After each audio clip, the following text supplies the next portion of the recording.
Hello, everyone. I'm Nathan Shapora, Senior Political Advisor at the European People's Party. On behalf of the EPP, welcome to this episode of EPP Family Talks. Today, we have the great pleasure to welcome with us Mr. Apostolos Tzitzikostas, President of the European Committee of the Regions and Governor of the Central Macedonia region in Greece. President, thanks so much for taking the time to speak with us. My pleasure. It's my pleasure, and thank you very much for your invitation today. We're asking all of our leaders just a simple first question to start off all of our EPP Family Talks interviews, and that is just how are things going in your own home city, your own home region? What are things like on the ground now in Central Macedonia? Well, as you might know, the region of Central Macedonia is the geographically largest region in Greece with almost 2 million inhabitants. The situation remains crucial, but it is still under control. Greece, like many other European countries, has entered the third wave of this pandemic. For the moment, southern Greece and mainly Athens are the hardest hit in Greece, with the national health system reaching its limits. In northern Greece, in our area, there is a lot of pressure on hospitals and intensive care units, but we still have the capacity to deal with it. Schools and retail shops remain closed for many months now. On the other side, the vaccination campaign continues, and in Greece is ready to speed up the next months. The region of Central Macedonia for the last 13 months has been utilizing all available regional and European funds, fighting shoulder to shoulder with the people on the forefront, saving lives, jobs, businesses. We delivered more than 36 tons of means of medical protection to our doctors, our nurses, the women and the men of the police, of the fire department, to everyone who is on the front line, in other words. And we are supporting the national health system as well, using from European funds 80 million euros for intensive care beds, medical equipment. We are utilizing another 200 million euros again from European funds, financing almost 7,000 local SMEs, saving approximately 25,000 jobs. So we swiftly adapted to the new conditions, turning Central Macedonia to an e-region, basically providing almost all of our services to the people in a digital form.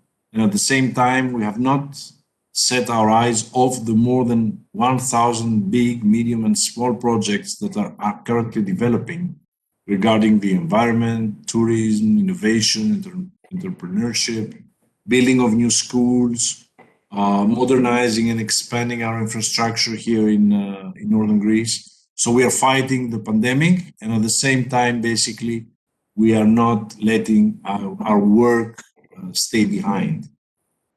And along with the Greek government, we are working hard towards implementing a very big recovery plan for the day after. You touched on exactly what I wanted to ask you about next, and all of the very concrete, specific examples you gave of people on the front lines dealing with the coronavirus, dealing with recovery. And that is tomorrow there's an event hosted by the EPP group and the European Committee of the Regions, which you will be participating in, called Recovery in the Post-Pandemic Age at Local and Regional Level. That's tomorrow, Tuesday, March 23rd. Why is this kind of event so important in helping your members liaise with each other and how they can best overcome this crisis? Well, if there is one lesson we learned from this pandemic, it is that the role of regional and local governments is vital in preparing, responding, managing, and recovering from the crisis. Their involvement in the recovery strategies is key to make sure that these plans translate into tangible projects that bring growth and jobs to every community all across Europe. Local and regional authorities are responsible today for 1/3 of public expenditure and almost half of public investment in the EU. So the recovery will simply not happen without them on board, without regions and cities on board. Cohesion policy and cohesion funds are a great example that shows the success of EU funds when cities and regions directly manage them. And this is the model to follow. Unfortunately, the regulation of the Recovery and Resilience Facility, the cornerstone of the recovery plan for Europe, is today, as of today, too vague on regions' involvement. So if we go ahead this way, the most powerful investment plan ever deployed by the EU could be at risk. So if we are working to strengthen the role of the European Commission so it can guarantee that regions and cities play a crucial role in shaping and delivering national recovery plans, and at the same time tomorrow, during the event, we will be publishing the EPP declaration. There we will reaffirm our call on governance counterparts in a spirit of strengthening unity and diversity, joining forces with regional and local leaders, and by so doing, reinforce basically the trust in our European democracy. So we clearly state that cities and regions must have fair, timely, and sufficient access to the resources. And we call on building on our respective strengths, using them to our advantage when tackling asymmetric challenges that now that know no administrative border between European, national, regional, and local levels, like the coronavirus pandemic. You mentioned the Recovery and Resilience Facility, the RRF, which is the main mechanism by which the next generation EU package, the recovery package, will be implemented, and the crucial message for EU institutions to involve local regional governments in this process. But let me just focus on a different aspect of that, which is at the local and regional level. What would your message be to your own members in the European Committee of the Regions? How can they best access and benefit from these recovery funds? Well, before the pandemic shock, our region and cities were increasingly investing in EU funds to make smarter and more sustainable the way we live together and the way we do business, from urban transport to public administration services, from water management to tourism planning. So relaunching growth requires acceleration on this path, and the EU is providing unprecedented conditions to invest on this stage. Resources from the Next Generation EU and the standard, of course, EU budget are currently accompanied by the suspension of the Stability and Growth Pact and softer rules on state aid. So this unique situation means that the European Union and national authorities share with regional and local governments a great opportunity, and at the same time, a huge responsibility, turning emergency investment into a real change in the living and the working conditions of citizens. Regions and cities can and must, if you ask me, massively benefit from the Next Generation EU, but they need to be fully involved in the planning of its funding tools, the Recovery and Resilience Facility, and REACT-EU. Europe cannot afford to spend 1.8 billion taxpayers' money without mobilizing our knowledge of the specific consequences of the COVID crisis on the local economies and, of course, on the local communities, as well as our expertise in running already EU-funded projects on the ground. Unfortunately, as I mentioned earlier, too many member states are adopting a heavily centralized approach. So we hope that also thanks to the European Commission guidance, we will avoid that top-down receipts that undermine investments' impact on the ground. We need to move from a top-down approach to an approach that will start from the ground going up. And this is what we believe that is the answer for this recovery effort. And I know you mentioned even at the beginning of this interview in your own city of Thessaloniki, your own region, just how specific, how tangible some of the benefits of these policies are on the ground. And I know you're also communicating these to your own citizens. If I could, let me pan out just a bit and look at ask a broader question, and that is, Obviously, we've not gone completely through this crisis yet. We're 1 year in. There's still a long way to go. But when you look back over the last year, what would you say have been really the successes at the EU level so far? And what are the lessons you would say that really need to be learned to better prepare for future crises? Yeah, well, the pandemic has demonstrated the solidarity in the glue that holds our union, our communities together. Solidarity saw the EU agree budgets and the recovery and resilience plans of unprecedented size, as I said earlier. Solidarity led the procurement of vaccines for every European. So it's very clear that without solidarity, a European vaccine war would have raged within our union, leaving many countries, regions, cities behind. But let us be honest, serious mistakes have been made as well. And now we need to accelerate the vaccine campaign. The EU and national governments need to do better, faster. Governments across Europe need to be coordinated, coherent, and consistent, as cracks in Europe's solidarity are starting to show. Regional and local authorities is the answer to these problems and these cracks that we see now, as it is the level of government that is most trusted by citizens and could accelerate the delivery of vaccines to every region and city equally. We can tackle mistrust of drugs, science, and even governments. So this is a prerequisite to start looking at new measures to open up our borders and economies safely in a coordinated way by the summer and avoid further dramatic consequences for our local economies. We need to open tourism safely. So the pandemic has shown that we need more Europe in health to be better prepared in the future. This dreadful disease has shown that every level of government, from the international to the local and regional level, all play a fundamental part.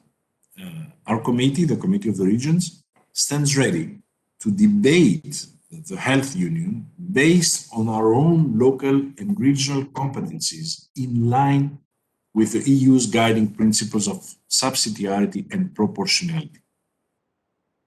Let me touch on that and ask you another question specifically with regards to the future orientation and resilience and better preparedness for future potential crises. This is something which caught my eye that you've just recently been involved with. Last week, you hosted the European Committee of the Region's first ever high-level group on European democracy. Could you just tell our viewers what exactly is this group about? What is its mandate? What should citizens expect as a result from this group?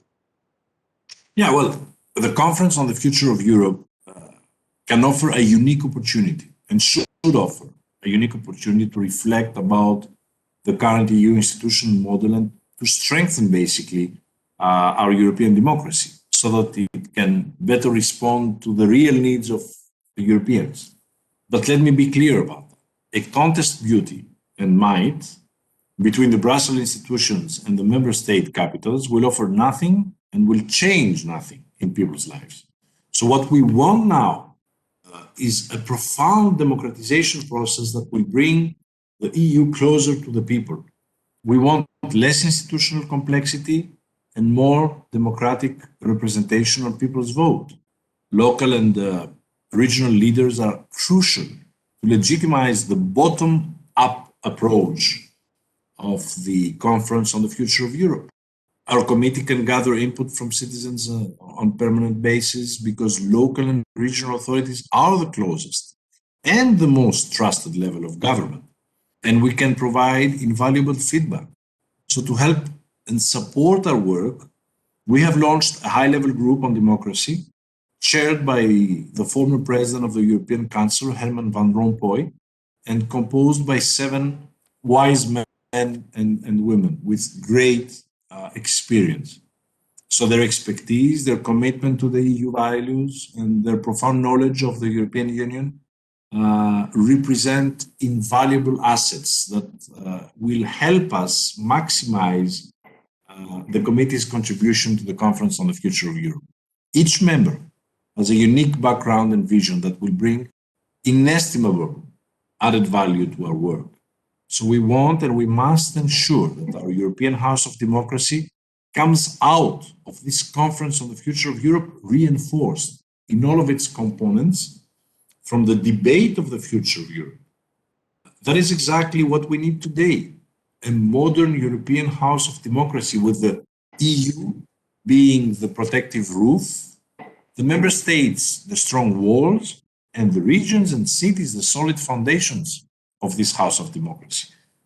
So we really believe that the creation of this high-level group will bring a concrete contribution to this very, very important process for the European Union and its future.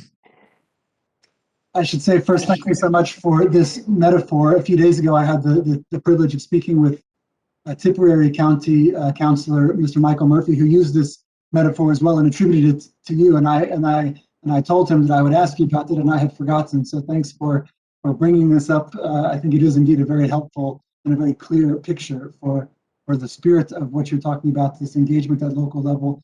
And also, I know the spirit of the event that you'll be involved with tomorrow with the EPP group in the European Community of Regions, which is the local dialogue.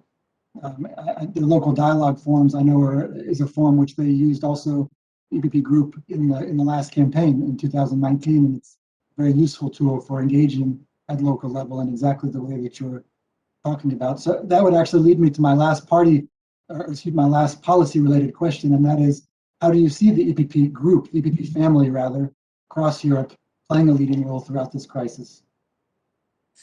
Well, the EPP quickly called for a Marshall Plan type of recovery plan that would be grounded in solidarity and responsibility. I will put it in straightforward, simple words. The Next Generation EU plan, the EU's recovery plan, they are EPP plans, basically. They are EPP brand. And the development and success of these plans will have the EPP mark. The European People's Party is the biggest party in Europe. It is the party closest to the people. It is the party that brings real change to the lives of the people within their communities. Green, digital, smart future regions and cities is EPP's agenda. So resilience, economic growth, innovation, education, our way of life is EPP agenda. So I'm really proud that our political family is taking the lead today. And I'm proud of what the EPP regional and local leaders are doing in the regions and their cities all across Europe to save lives, to protect jobs and businesses and local economies. In North Rhine-Westphalia in Germany, for example, in Cluj-Napoca in Romania, in Piedmont in Italy, in Murcia in Spain, all across Europe, regional and local leaders that are supported by the EPP work hard to protect citizens and support the national health systems. And the EPP is starting now first the importance of each territory designing objectives and priorities, and second, the caution against a centralized approach as we draw closer and closer to the final submission of national recovery and resilience plans. So maybe now, for a last policy approach, I would say that the EPP is the party that has the plan, the solutions, and the people who can make this recovery happen. So I'm glad to be part of this great family, and it is my honor to be able to represent the EPP as well in my region. President, thanks so much for your leadership and for sharing your ideas and your time with this. I can't let you go without asking you one final question, which is more informal on a more personal basis. And it's a question we try always to end these interviews with, and that is, I know you have so many things going on, but is there a book, a series, a film you've recently encountered which you would recommend to our viewers? Well, this is a nice question. There is literally a pile of books on my desk at home, and I'm eager to dive in, but unfortunately, these last months, this year, has been crazy. I mean, I didn't have the chance to do it. My whole focus was on the evolution of the pandemic and how to tackle with the issues, that we have to deal with after this unprecedented crisis. As soon as we get back to normality, I think I will start, however, with The Promised Land by Barack Obama. I already went through the pages regarding the period of the beginning of the economic crisis in Greece, and I really think that reading the whole book will be fascinating. I really admire the politician and the man, and I would be very, interested in reading this book. Also interesting that the former President Obama, he also reads his own books, for so that people can listen to them as well with his own voice, his own intonation. Also an interesting way to access his and other books. Mr. Apostolos Tzitzikostas, President of the European Committee of the Regions, Governor of the Central Macedonia region of Greece, thanks again so much for taking the time to speak with us on behalf of the EPP. Thanks so much for the important work that you're doing. To all of our viewers, thanks to all our viewers for tuning in. And please join us at the event tomorrow, the local dialogue event on behalf of the EPP Group in the European Committee of the Regions, entitled Recovery in the Post-Pandemic Age at Local and Regional Level. Have a great afternoon and see you all next time. Thank you very much.